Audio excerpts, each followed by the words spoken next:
मन की चंचलता को रोकने के लिए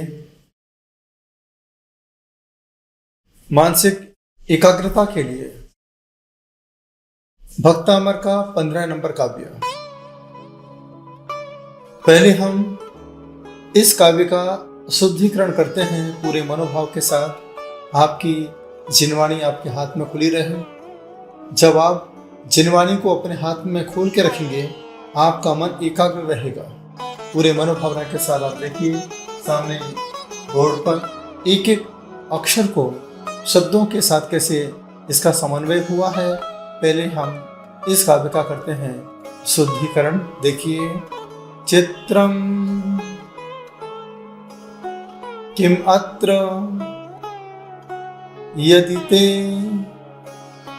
हृदशांगनाभिर। एक बार फिर देखिए, चित्रम किमत्र यदि ते हृदशांगनाभिर नीतम मनागपि मनो न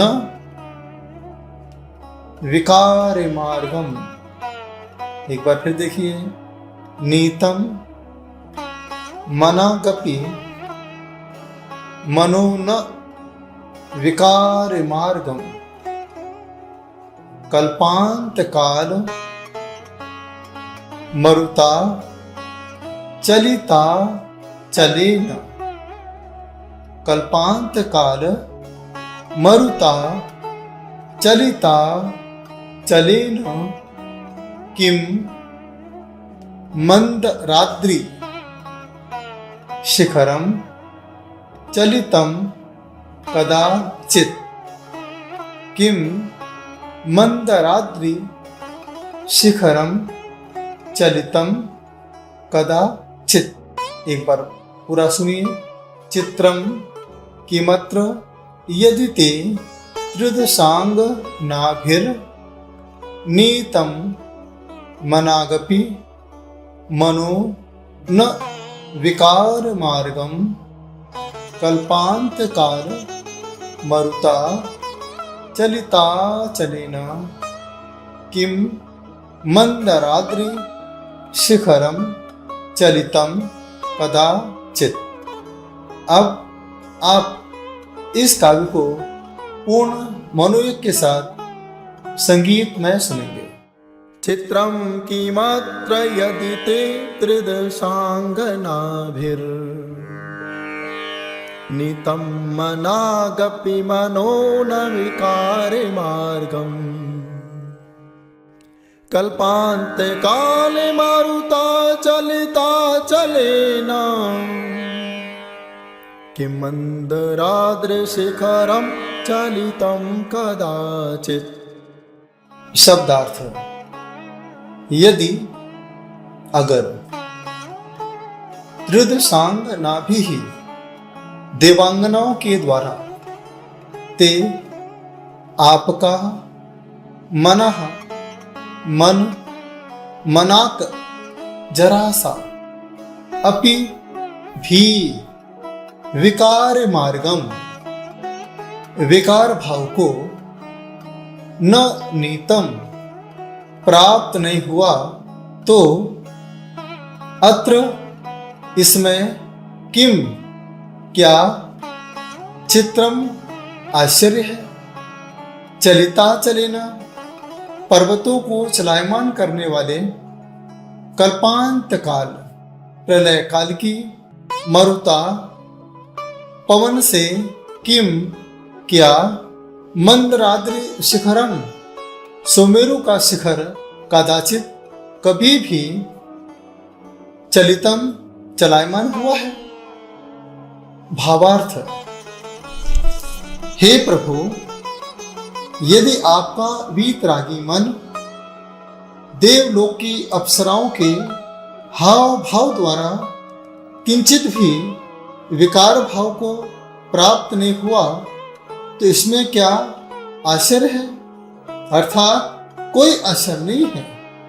पहाड़ों को चलायमान कर देने वाली प्रलय काल की प्रचंड वायु क्या कभी सुमेरु पर्वत की चोटी को चलायमान कर सकती है? कभी नहीं। यहां आचार्य परमेश्वरी आपसे कहना चाहते हैं, इस संसार में मनुष्य को ही मन मिला है। जिन्हें मन मिला है, मन एकाग्र करने के लिए कोई ना कोई उपाय आपको मिले हैं। जब बच्चा बहुत छोटा होता है, उस बच्चे के मन को लगाने के लिए खिलौना पकड़ा दिया जाता है। थोड़ा सा बड़ा होता है, उसे स्कूल की किताबें पकड़ा दी जाती है, और थोड़ा बड़ा होता है, उसे थोड़े भौतिक साधन पकड़ा दिए जाते हैं, और थोड़ा बड़ा होता है तो उसे नौकरी पकड़ा दी जाती है, उसे व्यापार पकड़ा दिया जाता है, और बड़ा होता है तो उसे लड़की पकड़ा दी जाती है, अर्थात उसकी शादी कर दी जाती है। जब वह और ज्यादा मन को भटकाता है तो वह और ज्यादा बड़ी बड़ी व्यवस्थाओं में अपने जीवन को एकाग्र करने की कोशिश करता है। लेकिन यहाँ आचार्य परमेश्वरी कहते हैं, हे प्रभु, आपने अपने मन को ही मन में केंद्रित कर लिया, इसलिए सारी दुनिया ने आपको मंदिर में विराजमान कर दिया। आज हम अपने मन को एकाग्र करने के लिए मंदिरों में जाते हैं, परमात्मा से प्रार्थना करते हैं, हे प्रभु, मेरा मन बड़ा चंचल है, कैसे तेरा भजन करूं, जितना इसे समझाऊं उतना ही भटक जाए। आज यह मन सबसे ज्यादा चंचलता के साथ आपके अंदर संसार की सारी व्यवस्थाओं को जोड़ने की कोशिश कर रहा है। आप पीछे देखिए, यह आचार्य परमेश्वरी कह रहे हैं कि हे प्रभु, आपकी साधना को देखिए। यहाँ देखो किस तरीके से भगवान ध्यान मग्न बैठे हुए हैं। स्वर्ग की अप्सराएं अपने हाव भाव को दिखा रही हैं, चित्र विचित्र प्रकार के नृत्य कर रही हैं। लेकिन हे प्रभु, फिर भी स्वर्ग की देवांगनाएं आपके मन को चलायमान नहीं कर पा रही हैं, क्योंकि आपका यह तन मन के साथ जुड़ चुका है। मन की एकाग्रता से मन में ही आत्मा का अनुभव कर रहा है। यह मन सुमेरु पर्वत के समान हो गया है। कल्पांत काल की तेज हवाएं हर पर्वत को हिला सकती हैं, लेकिन हे प्रभु, इस सुमेरु पर्वत को इस कल्पांत काल की कोई हवा हिला नहीं सकती है। इस प्रकार के ध्यान में आपने अपने समय को व्यतीत किया है। आप देखिए, ये जैन धर्म के तीर्थंकर प्रभु हैं। इन्होंने अपने मन को ही अपने मन में एकाग्र चित्त कर दिया है। अब दुनिया की कोई ताकत इनके मन को चलायमान नहीं कर सकती है। कितने सारे उदाहरण हम जैन आगम में देखते हैं। सुकुमार मुनि, जिनके पैरों को स्यालिनी खा रही है, फिर भी उनका मन चलायमान नहीं हुआ। 5 पांडवों को देखिए, उनके पूरे तन पर अंगारे की जैसे लोहे की पूरी बेड़ियों को पहना दिया गया, फिर भी उनका मन चलायमान नहीं हुआ। भगवान पारसनाथ को देखिए, किस प्रकार से कमट ने बार बार उपसर्ग किया, ओले पानी पत्थर बरसाए, लेकिन फिर भी पारसनाथ के मन को चलायमान नहीं कर पाए। भगवान महावीर स्वामी को देखिए, रुद्र ने उपसर्ग किया, लेकिन फिर भी भगवान महावीर स्वामी का मन चलायमान नहीं हो पाया। ये जैन धर्म के तीर्थंकर हैं, संत हैं, भगवंत हैं, अरिहंत हैं। इनके प्रति हम जब समर्पण के भाव रख देते हैं तो हमारे मन में भी एकाग्रता आ जाती है। एकाग्र चिंता निरोधो ध्यान, जो अपने मन को एकाग्र चित्त कर लिया करता है, वहीं से ही ध्यान का शुभारंभ हो जाता है। इस काव्य के साथ आप अपना रिश्ता बना लो, इस काव्य को अपने मन में बिठा लो। मन में बिठाने के लिए एक ही उपाय है, आप सुमेरु आसन लगाइए। आप देखिए सामने किस प्रकार से इन्होंने सुमेरु आसन लगाया है। बिल्कुल उल्टे लेट करके दोनों हाथों को आगे जमीन पर रखकर दोनों पैरों को उठा करके पूरे आगे वाले पोर्शन को, पेट वाले पोर्शन को उठा करके उन्होंने सुमेरु का आकार बनाया है। यदि आपके पेट में दर्द होता हो, कमर में दर्द होता हो, मन की एकाग्रता बिल्कुल खत्म हो चुकी है, आप इस सुमेरु आसन को लगा करके 15 नंबर काव्य को ध्यान से सुनते जाइए। पहला उपाय। दूसरा उपाय, आपको लगता है कि हमारे परिवार में बहुत उथल पुथल मची है, अशांति फैली हुई है, उस समय आप आदिनाथ भगवान की प्रतिमा के सामने बैठ जाइए। गौर से टकटकी लगा करके भगवान एक एक अवयव को देखिए, उनके धीरे केश विन्यास को देखिए, आंखों को देखिए, उनके कान को देखिए, नासिका को देखिए, उनके मुख को देखिए, गर्दन को देखिए, हृदय को देखिए, वक्ष स्थल को देखिए, अनंत चतुष्टय के प्रतीक देखिए, पद्मासन मुद्रा को देखिए, हाथों पर हाथ रखे हुए हैं। इस प्रकार से भगवान की एक एक आकृति को देखते जाइए और इस 15 नंबर काव्य को बार बार पढ़ते जाइए। और इस लाइन को याद रखना, नीतम मनागपि मनो न विकारी मार्गम। नीतम, देखिए कितनी अच्छी बात लिखी है, नीतम मना कपि, मना कपि जरा सा भी मनो न विकार मार्गम। हमारे मन के अंदर किसी प्रकार के विकार भाव को नहीं आने देगा। क्यों नहीं आने देगा? क्योंकि मैंने निर्विकारी भगवान के चरणों में अपना समर्पण कर दिया है। जब निर्विकारी भगवान के चरणों में हम अपना समर्पण कर देते हैं तो फिर किम मंदराद्रि शिखरम चलितम कदाचित, तो फिर कोई ये सुमेरु पर्वत के समान मन को तेज आंधी, कर्पांत काल की तेज आंधी भी हिला नहीं सकती है, चलायमान नहीं कर सकती है। तो आज यह काव्य उनके लिए है जिनकी शादी नहीं हो रही है, क्योंकि शादी होने के बाद मन अपने आप स्थिर हो जाता है, फिर वह और इधर उधर अपने मन को नहीं दौड़ाता है।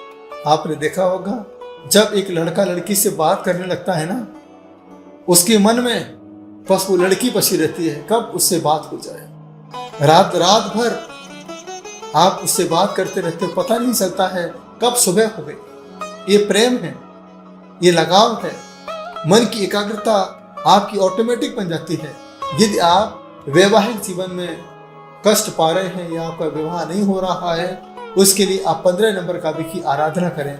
कुछ उपाय हैं, आप परमात्मा के मंदिर में जाइए, 9 छुहारा लेके जाइए। छुहारा को खारक भी कहते हैं। जो चढ़ाए भगवान को छुहारा, वो ना रहे कभी कुआरा। 9 छुहारे मंदिर में लेके जाइए। यदि बालक हो वह शुक्रवार से प्रारंभ करें, बालिका हो वो गुरुवार से सुबह प्रारंभ करें। बालिका पीले कपड़े पहन करके भगवान के मंदिर में जाए और बालक हो वह सफेद कपड़े पहन के भगवान के मंदिर में जाए। एक परिक्रमा लगाए, इस काव्य को पूरा करें और एक छुहारा चढ़ाए। फिर दूसरी परिक्रमा लगाए, नमोस्तु करें, फिर एक खारक चढ़ाए। इस तरीके से 9 परिक्रमा लगाना है और 9 खारक को आपको चढ़ाना है। इसके बाद आप प्रातःकाल शुक्ल पक्ष में पीले कपड़े पहनकर के बालिका और सफेद कपड़े पहन के बालक इस 15 नंबर काव्य को बार बार पढ़ता रहे। जब कोई देखने वाले आए, आप बालिका लाल ड्रेस पहन करके और बालक पीली ड्रेस पहन करके खड़ा हो जाए। उस समय भक्तामर के 15 नंबर काव्य को मन ही मन में पढ़ता रहे, ध्यान करता रहे कि हे प्रभु, बस मैं संसार में जीना चाहता हूँ, संसार बढ़ाना चाहता हूँ, क्योंकि मेरे साथ परिवार है और मैं अपने मन को एकाग्र चित्त करना चाहता हूँ। इसी भावना के साथ वह इस काव्य को पढ़ता रहे और पढ़ते पढ़ते पढ़ते पढ़ते जब वह बातचीत करने लगे, मन ही मन में ओम ह्रूम फट इस मंत्र का जाप 100 बार करता रहे। और जब बातचीत करे तो वह पूर्व दिशा में मुंह करके बात करेगा तो उसे निश्चित रूप से सफलता की प्राप्ति होगी। पश्चिम दिशा में पैर करके सोना है और परम पिता परमात्मा से यही प्रार्थना करना है कि मेरे जीवन में यदि जीवन साथी मिला है, यदि बालिका मिली है, तो वह मैना सुंदरी की तरह हो, जिससे मैं श्रीपाल की तरह अपने जीवन को जी सकूं। राम और सीता की तरह मैं अपने जीवन को जी सकूं, सोमा की तरह मैं अपना जीवन जी सकूं, इस प्रकार के भाव अपने अंदर बना के रखेंगे तो आपके जीवन में यह वैवाहिक जीवन, यह सांसारिक जीवन सुखदायी हो सकता है। इस संसार में मन को एकाग्र करने के लिए अपने पास उपाय हैं परमात्मा की आराधना। जो वैवाहिक जीवन से बंधे हुए हैं उनकी जीवन में यदि अशांति आ चुकी है, मन में भटकाव पैदा हो चुका है, दूरियां बढ़ रही हैं, उस समय कुछ नहीं करना है। आज आपको एक छोटा सा उपाय बता रहा हूं। लड़के लड़की पति पत्नी हो चुके हैं, वह 15 नंबर काव्य को 15 बार जोड़े से बैठ करके भगवान आदिनाथ के सामने पढ़े। यही प्रार्थना करें, भगवान यदि आपने यह जोड़ी बनाई है, इस जोड़ी को जोड़ करके रखना प्रभु, और मुझे कुछ नहीं चाहिए। इस प्रकार से वह इस प्रकार साधना करता रहे, और जब भोजन करें तो साथ में बैठ करके भोजन करें, प्रभु को धन्यवाद दें, प्रभु की भक्ति करें, आराधना करें। और इसकी कुछ रिद्धि जाप है, रिद्धि जाप को भी आपको करना है। वह रिद्धि जाप है ओम ह्रीं अर्हं नमो 10 पोवीडम झ्रौं झ्रौं नमः स्वाहा।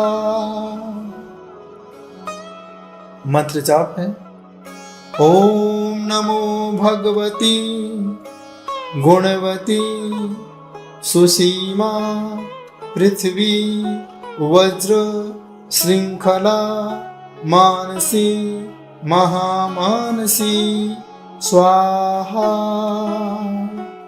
ओम नमो अचिंत्य बल पराक्रमाय सर्वार्थ काम रूपाय ह्रां ह्रीं क्रों श्रीं नमः।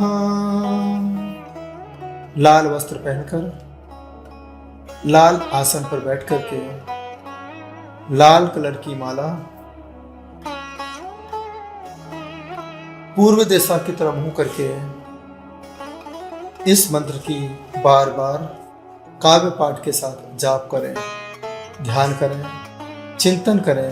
आपका वैवाहिक जीवन सुखी हो, सानंद हो, संपन्न हो, इसके लिए हमारे लिए एक काव्य है जिसका नाम है 15 नंबर काव्य है। आप 15 प्रकार के प्रमादों से मुक्त होकर के इस जीवन को सुखी और साकार कर सकें, यही भावना का नाम है 15 नंबर काव्य। पूरे मनोयोग के साथ सुना, अनुग्रहित हूँ। आप सभी के लिए हमारा बहुत बहुत आशीर्वाद।